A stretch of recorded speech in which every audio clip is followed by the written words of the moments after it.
Hello and welcome to Rethinking Security at Cloud Speed. Today's exciting webinar is sponsored by Sysdig and produced by Actual Tech Media. My name's Jess Steinbach. I'm with Actual Tech Media, and I am so happy to be your moderator for this conversation today because we get to be part of this really cool format. It's just a little different from what we normally do. So if you've attended a webinar with us before, you know that normally all of our speakers are in separate rooms chatting virtually. But today, the Sysdig crew is inviting us to pull up a chair and join them in a roundtable discussion with some of their leading experts. These incredible speakers who we're going to bring out in just a moment here are going to lead us through an in-depth discussion about the rapidly evolving threats to your cloud environments. And this is the really great part, we won't just leave you with the threats, we'll dig into the cutting edge solutions that can help your organization in this complex and ever-changing world. I cannot wait to get started. I know you are all as excited as I am to join in this conversation. So I'm going to just zip through a few of the important housekeeping points that will help you get the most out of our time here together today. All right, so first, let's take a little guided tour of your audience console here. I want to draw your attention on over to the questions section in that console. Now, this questions tab is the best place to get involved, get interactive, post all of those insightful questions, your comments, your feedback, your ideas, and your thoughts.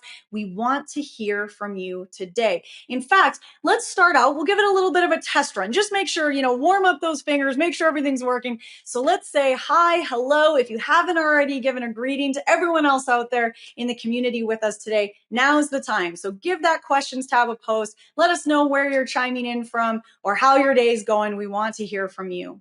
Now, as a quick side note, that window is also the best place to reach out and let us know if you do have any technical issues during the session today. Knock on wood, of course.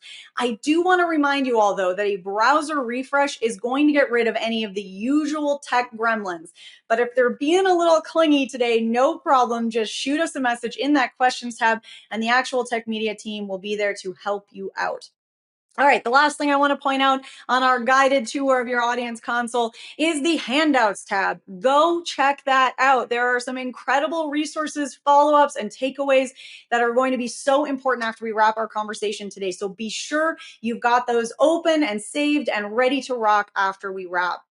All right, and one last thing to let you know, it is not just awesome content we are giving away today. We also have a $250 Amazon gift card. That is a prize drawing that we will take care of at the end of our webinar, so stay tuned for that. Now, of course, you do need to be here in live attendance during the webinar in order to qualify to win that gift card, and all winners must meet the Actual Tech Media prize terms and conditions. If you're not sure what those are, you don't have those memorized, no problem. Head on over to that handouts tab that we were just chatting about, click in, scroll down to the very bottom, and you'll find the Actual Tech Media prize terms and conditions waiting for you there. All right, my friends, well, that is it for the housekeeping. So let's get our awesome speakers on here with me and get this conversation rolling. Today, we are going to be chatting with a superstar lineup of expert presenters. We've got Matt Stamper, CISO and Executive Advisor at Executive Advisor Group, Arshad Aziz, Director of Platform Security at Verizon, and Suresh Vasudevan, Chief Executive Officer at Sysdig. What an all-star crew.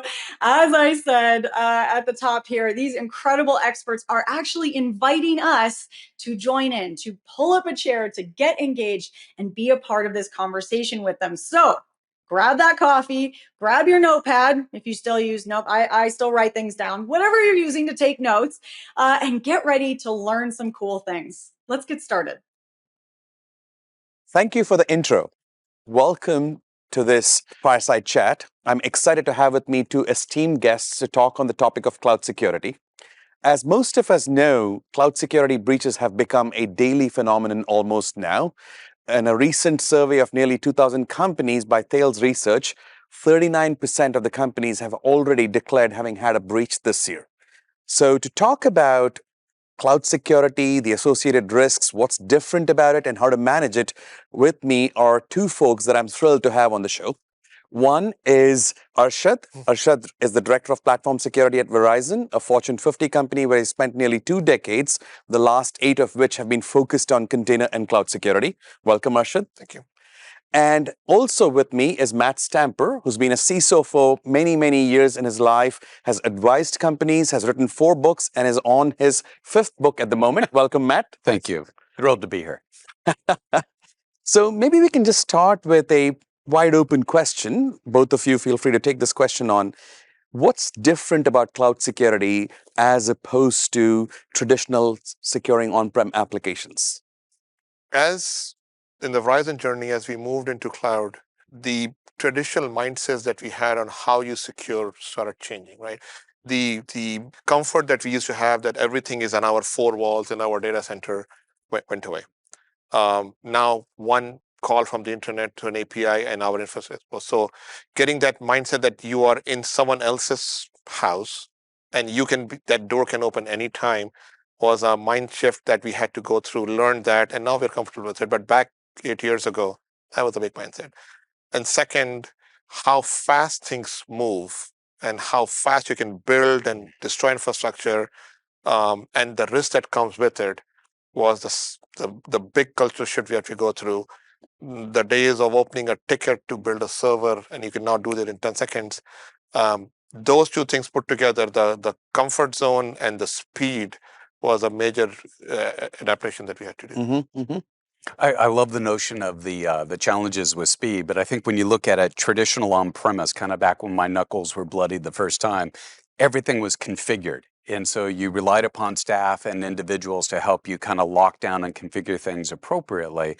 Then all of a sudden you start going into the cloud and everything is code. And so the skill sets are transformative. You have individuals that understand kind of legacy on-premise environment versus now cloud, everything is code environment. And to your point, just the time, that's probably one of the starkest differences I've seen. I remember we used to stand up managed service environments and we would measure things in weeks. You know, it would take a week to get a web server up, connected to the backup environment, the monitoring network, all the different NICs and HBAs that you would have to put in, versus handful of lines of code and you're off to the races. So it fundamentally is different, I think, in many ways. No, fantastic. So you've both called out at least 2 or 3 dimensions that are worth pursuing. One, that the skill sets are different. Mm-hmm. 2, that the speed at which things happen in the cloud is different. Yep. 3, that instead of spending days to months on configuring things explicitly, that you're often deploying with code as a phenomenon that's different about security in the cloud.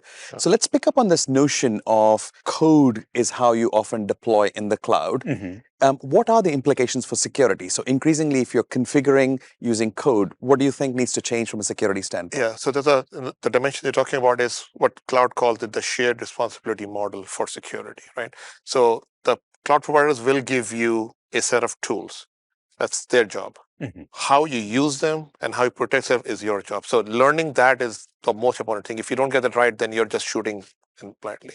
So we have to build that muscle is what tools are available, how will we build it, what is going to be our security posture, and then comes, okay, now we'll do it with code, and what's the standard of those code, what will be allowed.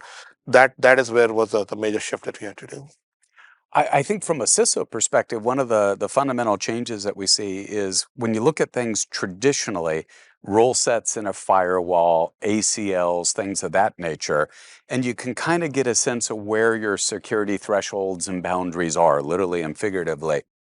And then all of a sudden everything is code and you're going, okay, what do I look at? You know, where do I start looking at? And you have to start developing skill sets across your team and across your security program to deal with risks that fundamentally were never in that traditional purview of a CISO historically, thinking back 10, 15 years ago, before we had everything at cloud speed, cloud operations. So I think it's really, we're blessed to live in interesting times. Everything is transforming and the rapidity of this change really cannot be overestimated. Totally makes sense, Matt. So if I take the combination of what you both are saying, so you have this set of services provided to you by a cloud provider, but it takes expertise on your part to decide what policies you're going to translate and allow as best practices in your cloud, and how does your team translate those policies and apply them to infrastructure that's increasingly deployed with automation. Correct. So let's talk about the people side. You've gone through a transformation at Verizon where you've embraced the cloud over the last 8 years, and you've had traditionally a sort of on-prem stack, if you will. Yep. How did you approach security from a people perspective? Was it the same team that was handling security also that took on the cloud security challenge? Was it a different team? And how did you deal with the skills? Yeah, so we had to carve out experts from different domains and put them in a dedicated cloud pod, basically. So these are sysadmins, network admins, application admins, and so on, basically, who had to learn the cloud skills so that you can't be a data center admin in the day and then doing cloud stuff at night, basically. So the team were the same people, experts who knew the domain, but now had to learn cloud. And then started the journey of, okay, how are we going to do things completely differently? So we are not going to go with the console. We are going to hit infrastructure as code. That is non-negotiable. So that whole team, maybe they're excellent at technology, but maybe some of them are not coders. So learning all the coding skills, the Terraform the world, that became the next education challenge, basically. And then from there on, okay, now that we've got that, what is our security posture? What standards? What will we allow natively? What will we block immediately? That standards came in. So same people, new skill set, new standards. Matt, what have you seen? You've advised companies, you've Yeah. been a CISO. What have you seen about this? I'll give kind of a bit of an anecdote. When this was around 2012, and the company that I was with at the time, multinational managed services provider, data center company, and we were just going into our cloud journey where we were going to deliver services on top of AWS, actually build services using their infrastructure. And we set up a Tiger team. The CEO kind of designated me to oversee the team. And I remember going through our network operations team and kind of looking for different individuals. And there was this one young woman who is absolutely brilliant.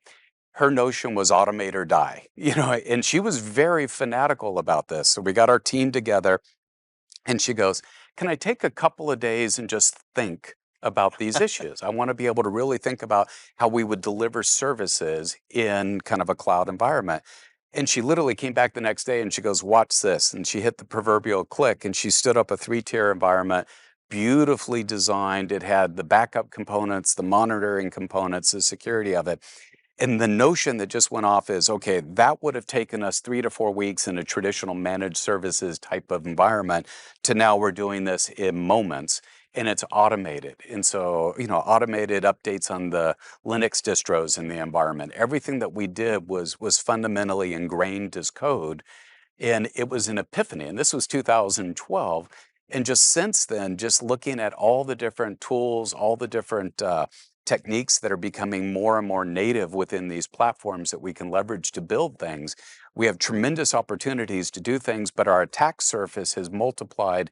Instead of here's an ACL or a rule, I now, as a CISO, need to be aware of an attack surface that's nearly infinite. And so our world just continues to change very quickly.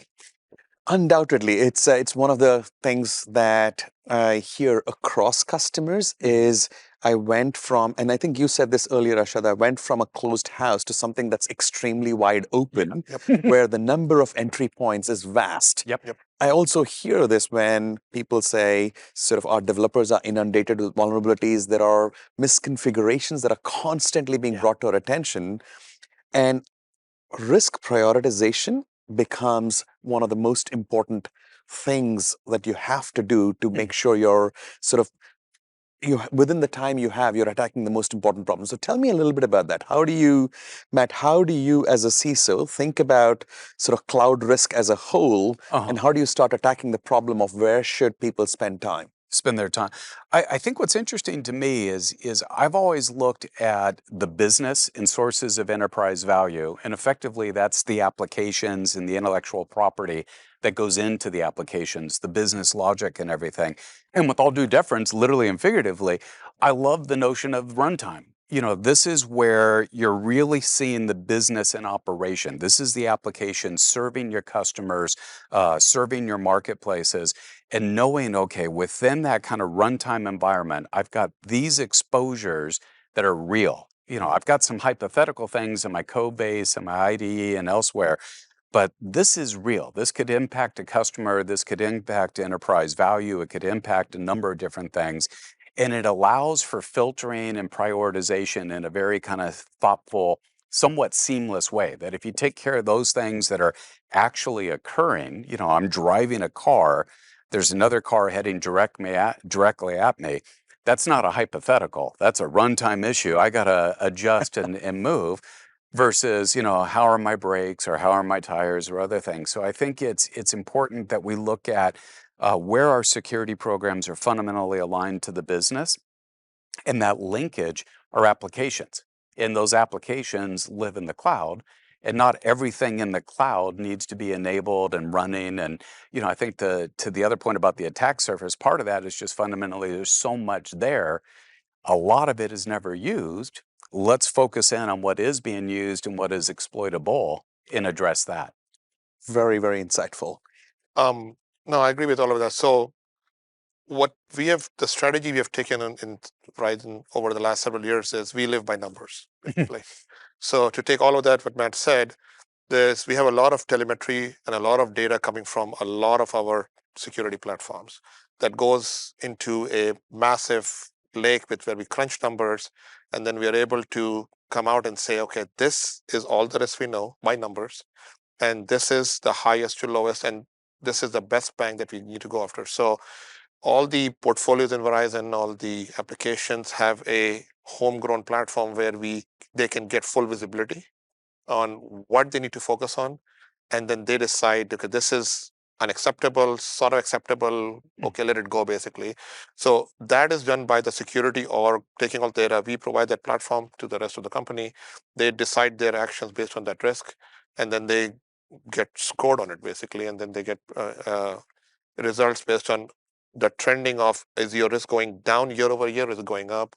It's at the executive level, there are dashboards and everything. So numbers based on our homegrown system, that's how we prioritize things. Interesting. So both of you have talked about sort of boiling risk down to knowing exactly, and the risk factors are all having a deep understanding of your production runtime environments and of your risks, but really boiling it down to where should I pay attention. Yep. So how far does this risk scoring sort of apply? Is this something that's visible to developers? Is it to security people? Where do you take this risk scoring mindset? It's depending on your role, the access is limited. So there's a downside that comes with it. If all your risk is sitting in one dashboard, a hacker will go after, this is where I need to attack. So it is based on the higher your profile is, you get to see that risk. But where we use it is those risks then translate into gating procedures. So if your risk is too high, at some point it will close the gates to either deploy or build things, basically. So it's not just a number. A number and action is one thing. The consequences, the penalties come with it, basically. So we are trying to go the route of, at some point there is so much risk that we will have to stop a release from going to production, basically. Right? There are philosophical battles on that, but that's how mature we are trying to get on that, basically. I'm curious, Matt, sort of wearing a CISO's hat, sometimes security can be seen as perhaps getting in the way of speed of innovation. And Arshad, you just talked about saying there are times where you'd stop a build in order to make sure it's secure. That's a popular thing to do. Right? Exactly. Sure, you're absolutely loved by your development counterparts. They love us. How do you strike a balance? How do you strike a balance between sort of not getting in the way of innovation, but also not taking the risk of a breach that could really damage your reputation, damage millions of dollars of losses? I'm reminded of a Far Side cartoon where there's a person down in hell and there's the devil with a pitchfork pushing them, and it says, damned if you do and damned if you don't. So I think the challenge that we face fundamentally as CISOs is you have to think about resilience and put a business context around the nature and extent of the type of risks that the organization wants to take. And I think it's absolutely critical that CISOs are not the ones that are defining risk tolerances for the organization. We have an obligation to communicate the fact pattern. Here's what we can do, here's what we can't do, here's what we see, here's what we don't see. When we start thinking about our development environment, I also think we have an obligation to start thinking about, okay, what are those actions that we can do to mitigate downstream risk? Are there things that we can do by design? I know that terminology gets overused, but there's real value in it because we both were talking behind the scenes there a little bit about our days in telco. true engineering requires by design Indeed. principles. And when you implement these correctly, you can mitigate the risk. I've also tell a lot of CISOs when they're out there and they're like disabling local admin and all that is to take a little camera or mirror and kind of put it underneath the car and make sure there's no explosives. So you want to make sure you don't alienate the folks so bad that you run personal injury risk. But it's something that has to be done. I think without a shadow of a doubt, there are certain, to your point, gating practices and protocols that need to be there. If you're presenting existential risk to a company, we lost control of our environment, or we're allowing permissions on an S3 bucket that has sensitive personal information in it. You have to know those things, and you have to be able to do pause. And I think one of the things that you see going back to Suresh on kind of the personnel, the competitive nature between teams and error per lines of code, those types of things, when you get teams competing to be more secure, but they're doing it by design and they have tools that are working at their speed, it's a beautiful thing because everything comes down. Your risk factors are just dropped dramatically. Now, I think just embedding the idea of security by design into the development culture, into the DNA of the application development teams is perhaps the best way to really protect the organization. Yeah, that makes sense. that's where we're going. So there's two teams running in Verizon. One is obviously shift left or shift security left, maybe. Indeed. That's what you talked about. The other motto that we follow is security at the speed of business. Yes. I mean, everyone can do security, and it's always easy to say no, but you're killing the business. So where is that balance? How do you find creative ways? And yes, there will always be a day where you will have to make some exception. Indeed. Yeah. And there is a very mature exception process, security exception process. Because if we don't do this, we will lose X million in business. It's worth the risk. So that balance between exception versus business security, that's the maturity that we're building. Totally makes sense. Mm-hmm. We've talked a lot about risk and managing security risk. And the idea behind a lot of that is really, if you have a good handle on your risk, if you can prioritize things that you need to fix upstream, then hopefully you prevent breaches in the first place, attacks don't happen. We also know that no matter how much you spend on hardening and prevention, that there are ways in which bad actors will get in. Mm-hmm. There could be insider risks, there could be zero-day vulnerabilities, bad things will happen. And so the attention shifts to the other side of the equation, which is when something bad does happen, can I catch it fast enough before it does damage? And so in that context, from the point of view of when someone gets in, what's different about the cloud and what are the challenges it poses to detection and response teams? I'm curious for both your perspectives on that. So, sure. The approach, because of the speed of the cloud that we talked about, right? We've taken sort of a three-prong approach because of the speed. Shift left, and first, it should not even happen before it even reaches the cloud, detect and block it. So that's where if you're running a Terraform code and it is non-compliant, stop it. We actually stop it before it can even hit the cloud. So that's the preventive side of things.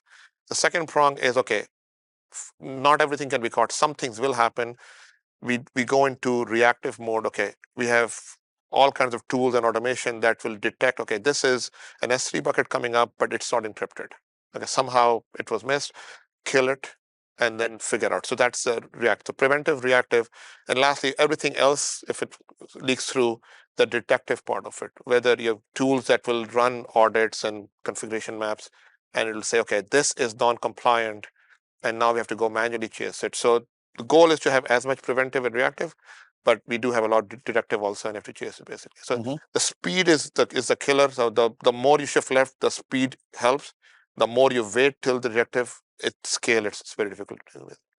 Having looked at kind of the Sysdig threat report and just the temporal implications from a CISO perspective, they are extraordinarily painful. Where you have 5 or 10 minutes to make really meaningful decisions without running the risk of having an environment compromised or data exfiltrated or being in the headlines. It kind of makes you take pause and ask some very fundamental questions. What is it that I don't see? And why don't I see it? Effectively a telemetry question. Where is it that we've got gaps in visibility within our production environment, our staging or development environments? And really interrogate your teams and kind of question that reality, declare war on ambiguity, go in there and say, okay, why can't we see this? What is it that's missing in this environment that precludes us? And I think one of the dynamics that we face is that a lot of our traditional security tools, for better or worse, are long in the tooth. They don't operate at cloud speed. They don't operate in kind of everything as code environment. And for many CISOs, the challenge is that we've got this portfolio of legacy stuff that doesn't work real well. And we've moved our business over here, and we've got this stuff here that doesn't really help me secure and have levels of assurance and visibility and resilience to it. And we're in that transformative era where we really have to start taking pause a little bit and saying, okay, let's look at this from an engineering perspective. How do we deal with these types of challenges, and how do we preclude this? If we know breaches are bad, how do we preclude a breach? What are the conditions precedent to do that?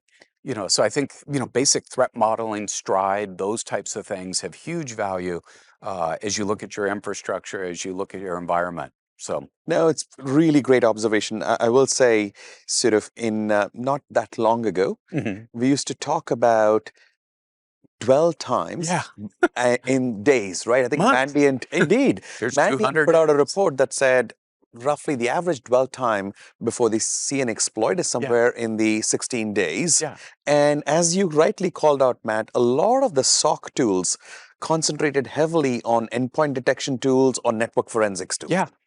When so much of the attack pattern in the cloud is about lateral movement, Yep. where it's not the network that allows you to move from place to place, but it's credentials that allow you to move from place to Yep. place. And when the time to that lateral movement all the way to an exploit, once you get in, is only 10 minutes, Yeah. you have to wonder if the SOC teams today are equipped They're not. to sort of handle that smaller duration. Many of them are not. I anecdotally today at lunch we were talking, and there was a prominent logging company, and they were talking about building out dashboards that were measured in 6 months or 12 months or 18 months. And I remember coming out of there and thinking, if I were the CISO of that organization, I was there on behalf of the CISO to kind of bring a CISO perspective to that discussion. If I didn't have visibility in 6 months, fire me. Right. I mean, it's a fait accompli. You are already owned, and start looking at things that are measured in literally minutes or network speed. It's really critical. I mean, I think most CISOs right now really need to pull the proverbial cord and rethink their incident response procedures, the temporal restrictions that they're up against with incident response, and ask those really, really tough questions, because you do not have the luxury of time. So do I have staff 7/24? Are they looking at the right things? Would they see it if it were occurring? And to your point, when you're measuring dwell time in days and hours to now we're doing things at network or millisecond speed in terms of APIs being exploited or an entitlement being exploited, we're flat-footed in many environments, and I think as a profession, we need to look at this and say, how do we get better? Right. Our legacy tools Right. are not going to get us there. You need the manpower, you need the tools, and you need the training Yes. behind it. So you can have all the tools and the people, but if you don't send them through the cloud, the container training, basically. So that's the big initiative that we've done at Verizon is a traditional SOC team is not just SOC; they are ramping up on cloud and containers. I love that. No, that totally makes sense. One of the observations that you made is sort of we have to shift emphasis towards the new world, the training tools, etc. And yet, when I think about the pressures on the security budget, and sort of how a CISO has to think about sort of investment dollars and how they spend investment dollars, so much of your investment dollars, you can't stop doing things with what you had at the as legacy infrastructure on-prem. It's not even legacy. There's a large chunk of your IT application stack that runs on on-prem infrastructure. And so sometimes the cloud feels like it's additive, and that you have to now incrementally bring in platforms for cloud risk from a prevention standpoint, for threat detection and response, SOC tooling, etc. How do you decide sort of how to allocate investment dollars and sort of where the balance should go? I would say right now CISOs need a fair amount of coaching in this, because we have a legacy and a history of some pretty failed discussions. You're my CFO. I need money to do X. and it'll make us secure. And then 3 months later, I come back to you and go, I need some more money for X, and it'll make us even more secure. We've got this dynamic where so much of what we have allocated, if we look at it empirically, isn't really reducing the risk. The number of breaches, the size of the breaches, the sensitivity of the infrastructure that's being compromised, those legacy tools are fundamentally not fit for purpose. And so I think one of the things that needs to happen is figure out ways to empower CISOs to have a more risk-informed budget. I love the notion of telemetry. I can cover these risks. Here's where I don't have it.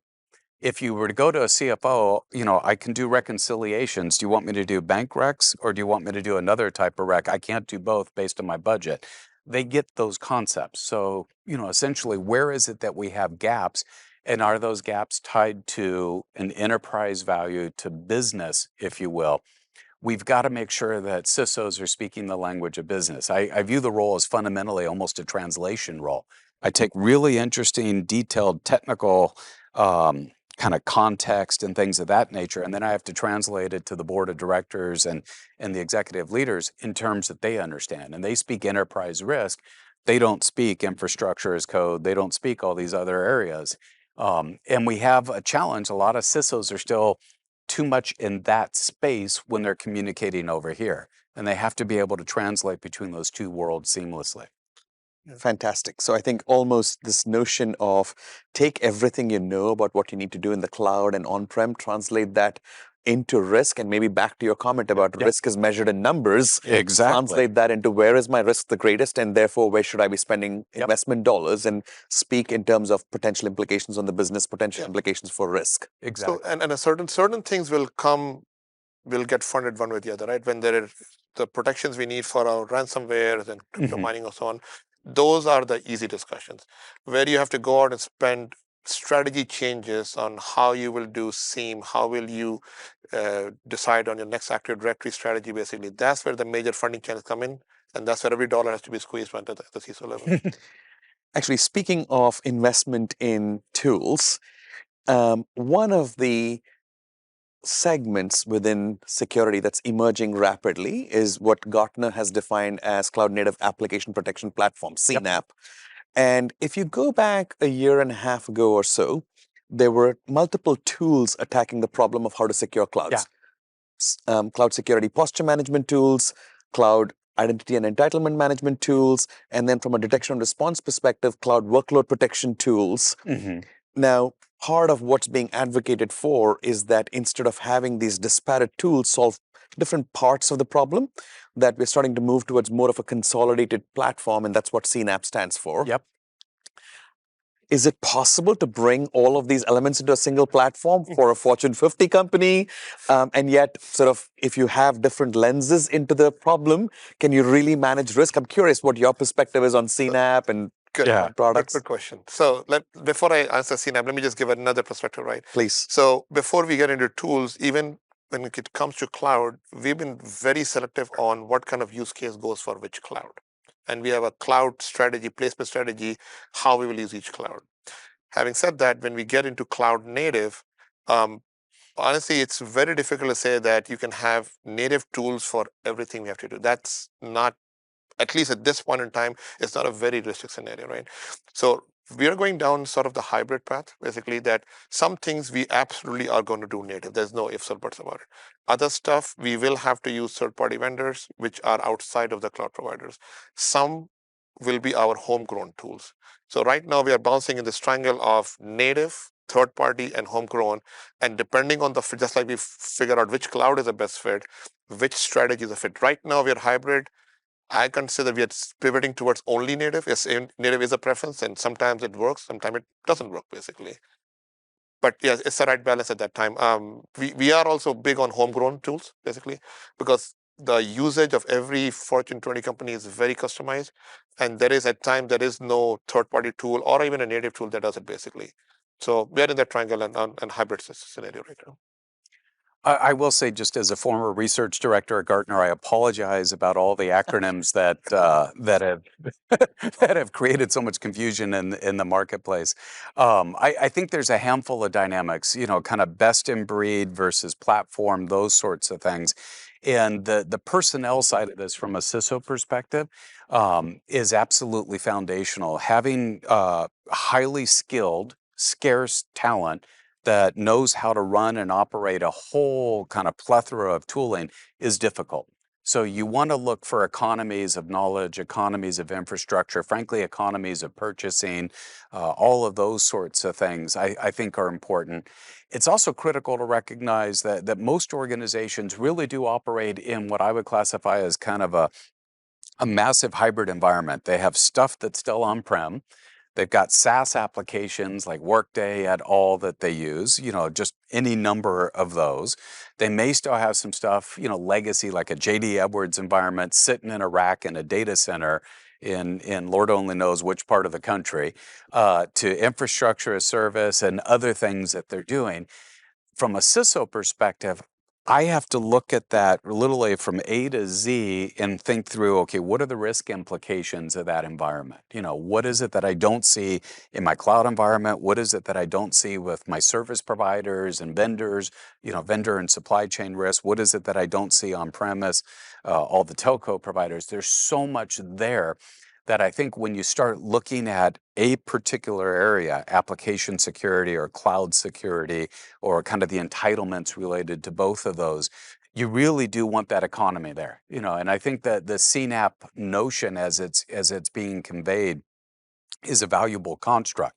There's a number of capabilities that I can kind of group together and ideally consume in a fairly efficient way.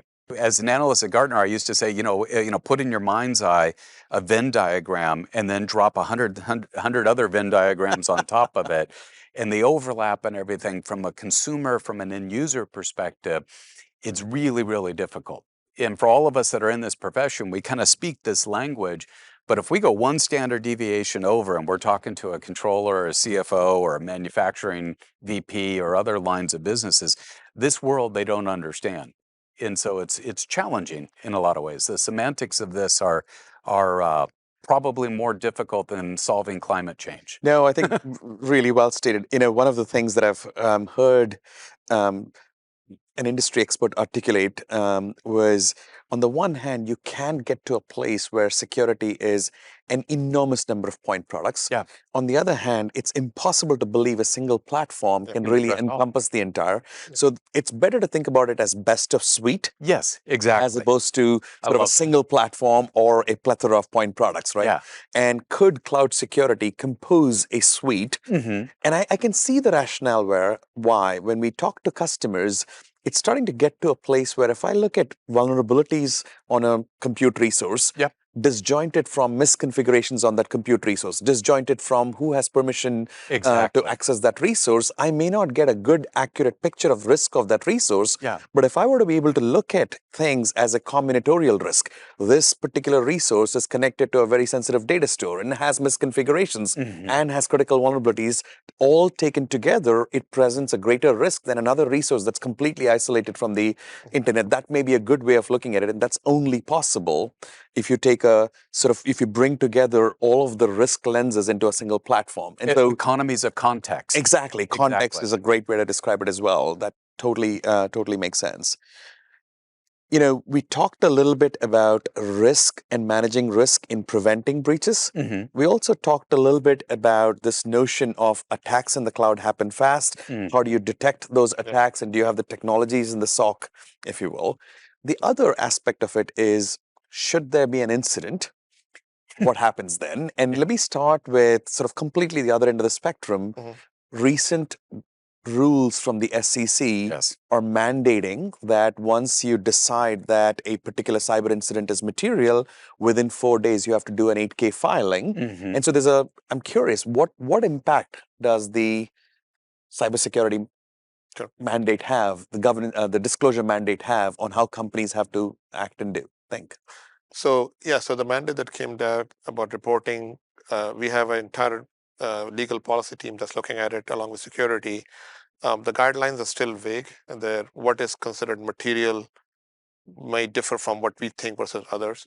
So we're still formulating it. It hasn't had a panic attack on our side yet. We're still this will go up to the Verizon board very soon to discuss. But it's still more to come. We have not decided a policy on it yet. Yeah, I would say the SEC's disclosure obligations are very significant, and boards are thinking about it. And the materiality, to your point, is front and center. The SEC is pretty unambiguous about what they expect. It's what would a reasonable investor require to make a decision to either stay with the stock, sell the stock, or whatever the case may be, whatever the decisions are. And the onus isn't so much on what's the status of the environment, but the disclosure relative to the status, more on the program side. So it's more than just the 8K disclosures if there's a material security incident. It's also the nature and extent of the competencies on the board. It doesn't require that you have somebody with technical or cybersecurity experience. That would be ideal from my perspective. But a full disclosure of, do we have people that are competent, that understand digital risk in its various guises? How is the security program? Or, just general management discussion analysis around risk. So I think it's something that should be lauded. I think the SEC is saying cyber risk is almost as material, if not as material, as previous risks like internal controls over financial reporting and failures there that kind of necessitated SOX. I will say that that 4-day period, most companies are still trying to figure out where the hell are the damn logs, to be able to go through and analyze things. Yeah, no, it's the pressures on our teams they cannot be overstated. It hits like a ton of bricks. You are getting smashed, literally just smashed, when these incidents occur. So you've got teams, let's say it's your holiday, you're going to go off to, some vacation that you plan, or you're about to, walk down the aisle, everyone's getting married, the whole bit, and you get that call. That call from a CISO, it can destroy your family, it can destroy your career, it can destroy a number of things. And I don't think many of us that haven't kind of sat in that chair and dealt with that understand how much the impacts are. And then to be able to go through and say, okay, I've got 4 days from the decision that it is a material incident to a full disclosure. What you hope is an appropriate disclosure, recognizing that the moment you hit submit on the 8K, you're going to have class action attorneys and plaintiff law, all these attorneys circling around and suing your organization. It's tough. And it goes back to, what is it that I don't see that I should see? And damn it, why don't I see it? You paint a daunting picture, Matt. You paint a daunting picture. It's scary. Indeed. I think one of the things that hit me hard when you said that is there's probably more information that security teams will have to gather to determine materiality in the first place. Do I know when a breach occurred, what actual data is at risk and what might happen to that data? Just that's material? Exactly. And then sort of what scope do I talk about in my 8K that's adequate, but not so much that it also causes an undue reaction? And so it's a lot of subjective sort of things, but certainly the onus on security teams is clearly higher than prior to the disclosure law. So that much is clear. Absolutely. We're blessed to be here in California right now, and we've got the CPRA and reasonable security, which isn't defined. And so when you start looking at it, you're a plaintiff's attorney, I'm a CISO, and I've had a breach, and you start asking me, okay, at the application, from the application security perspective, SaaS, DaaS, kind of Kubernetes security, runtime analysis, the IDE being locked down, permissions and entitlements, you can see an attorney that's trained in these things going 2 or 3 questions deep. And it's a house of cards if you're not looking at security programmatically across the entirety of the organization. And so I think one of the things, again, going back to this notion, is we have a lot of old tooling that is hindering the efficacy of our security programs. It's really material risk, if you will, to how we run security these days. These old tools don't give you the visibility to assuage, was this a reasonable security program in place? And in a litigious society like we live in, you don't want to be on the other side of that chair, having to address, well, we never really looked at our code, or we never really looked at Kubernetes, or we never really looked at X or Y or Z. And then the issue is, why didn't you? And there's no defensible answer to that.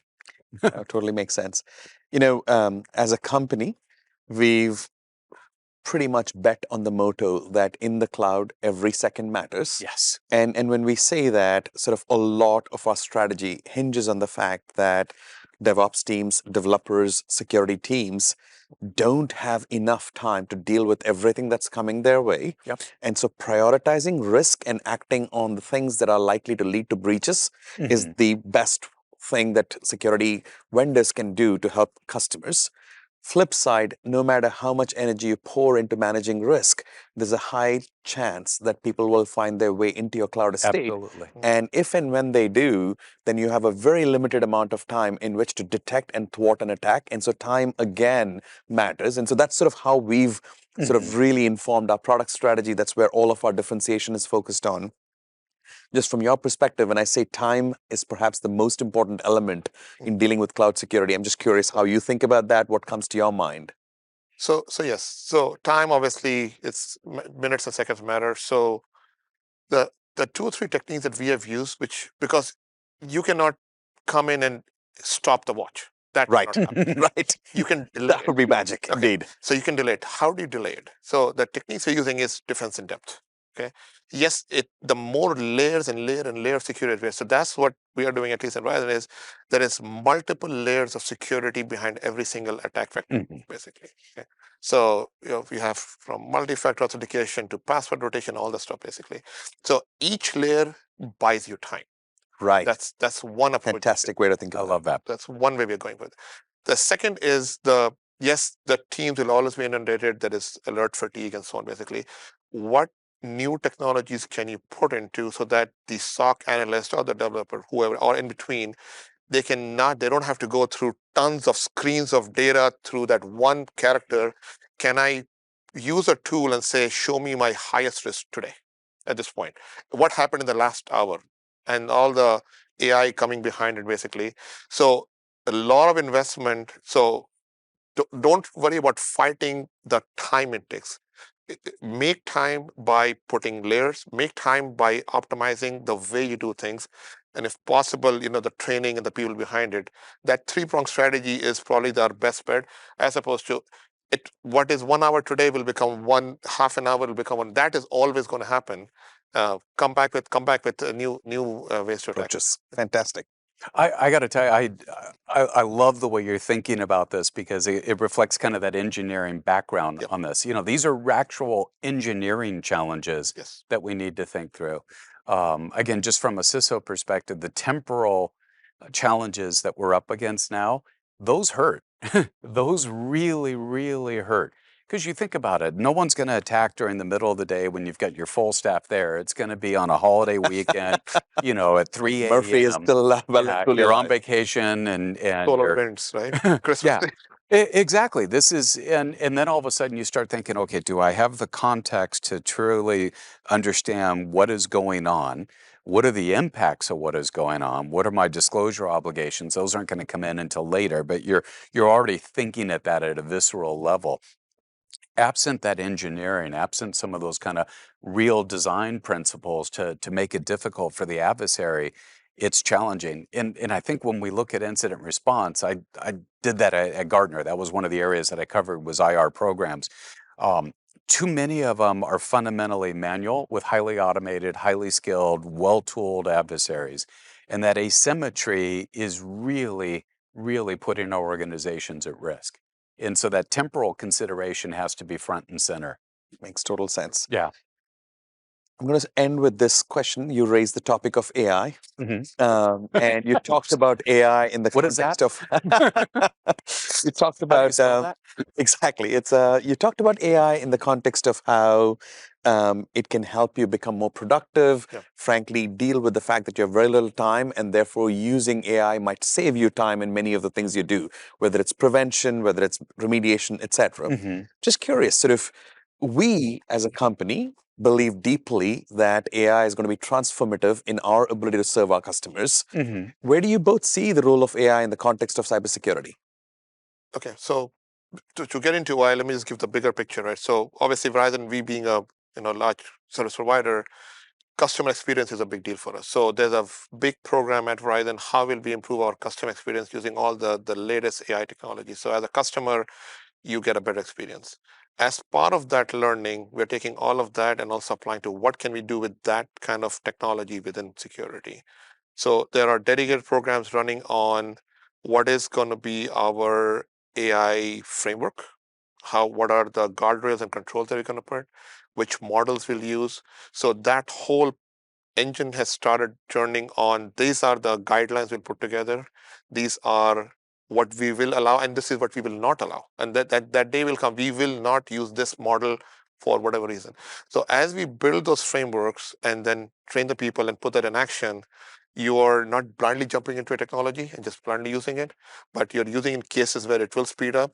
And at the same time, it gives you that next level of SOC analysts and the cloud and security people who are not just using desperate tools, but using the best experience. That time should go into more into the most critical thinking, not sifting through logs, basically. I'll put it this way, and then you guys can club me upside the head afterwards here.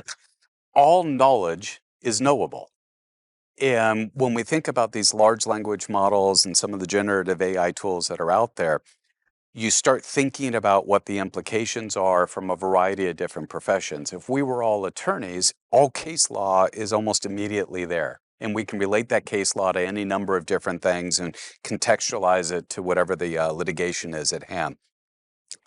The status of an environment is knowable. It should be knowable. I've got code that's insecure, I've got buffer issues, I've got permissions and entitlements, whatever those are, it's knowable in one form or another. To your point, it's in the logs, it's in some form of telemetry. The challenge that we have is we face adversaries, in many cases nation states, that will be willing to use these tools to do nefarious things against our organization. And whether or not we're able to quickly come up to speed and use this to kind of go through, I've got this environment and it's hardened. I feel comfortable. It's like the syscat tools. I ran it against SysOS or whatever, and it's relatively locked down and I feel fairly secure. We have to be able to do that at scale across applications, across users, across devices and firmware, across operating systems and our networks. And these things are fundamentally unsolvable at the human level. So we need machine learning, supervised machine learning, to be able to kind of sift through this and say, here's 20 actions that you can take that will really move the needle. I go back to the runtime analysis. To me, that's really actionable. I've got this massive amount of stuff that I need to pay attention to, but here's a smaller subset that I can have my team fix in the next couple of days or weeks or whatever. I think these tools, to your point, are going to be very helpful in helping us find that needle, not in a haystack, but in a haystack of needles. What's the one needle in 1,000 needles that is the one that's exploitable of your organization? The joke we had at Verizon is there is the known unknown and there is the unknown unknown. Yeah. Right. So you're talking about the unknown unknown that needle. Yeah. But that's always something that you know doesn't exist, but what you don't know is it's really the problem. So. Fantastic. I have to say that was an extremely informative, insightful, and fun conversation. Thank you very much, Matt. Thank you very much, Athar. Thank you. Enjoyed it thoroughly. This was a true pleasure. I loved it. Thank you so much. Oh man, what an interesting conversation. I've been furiously scribbling notes as we go through this. I have so many takeaways all the way through the conversation. I feel like I have to go and let this all kind of settle in and mull everything over a little bit. And I know that all of you are together having this wonderful conversation in California right now. And here I am, and let me tell you, there is not one palm tree in sight over here. I am definitely not in California, but I still feel like I got to be right there in the room and a part of this conversation. And I really want to thank all of you for including me and the entire audience in this wonderful conversation today. I know that I learned a ton. So once again, a big thank you to Matt, to Suresh, to Arshad, and really to the whole Sysdig crew for making this possible today. Now, for all of you out there in the audience, if you are like me, feeling, brain overloaded with interesting tidbits and insights and information, you're just going to lose some of that. There's no way that you get to retain all of this. I wish we could, right? But for most of us, it's just not going to be possible. So here's the easy follow-up. You're going to go on back over to that handouts tab. You're going to click into the handouts link and make sure you've got all of those resources and takeaways. So you've got those little reminders and memory jogs after we wrap. That's so important. So go do that now. While you're doing that, we do have one more little piece of excitement to add to our already incredible day, and that is our prize giveaway. All right, so one last reminder that you do need to be here live and present at the webinar in order to qualify to win our $250 Amazon gift card. And that winner who's here live and present and excited, I can tell, is Mark Allers from Maryland. Mark Allers from Maryland. Congratulations to you, Mark. As always, we will be in touch about claiming your prize after we wrap up, so stay tuned for that coming your way. All right, my friends. Well, with that, on behalf of the Actual Tech Media team, I want to once again thank Sysdig for making this webinar possible. But also, and really importantly, I want to send a giant high five and a very special thank you to all of you who joined us here today and making this whole conversation possible. There's a lot to worry about. There's a lot to stress about. There's a lot to think about in the world today, and especially when we're talking about cloud. And we know that. We know that there's stress and things to consider and things to have on our minds, but there's also a lot to be hopeful about. And to me, this webinar is such a great example of the interesting and really in-depth learning that can happen when we all pool our information, our insight, and engage in these interactive discussions together. So I was absolutely thrilled to be here and be a part of this with all of you here today. And I do want to make sure that I thank you all for spending some of your valuable time joining in this conversation. I hope you got a lot out of it, and I can't wait to see you all at a webinar again soon. And until then, have an absolutely beautiful end to your day.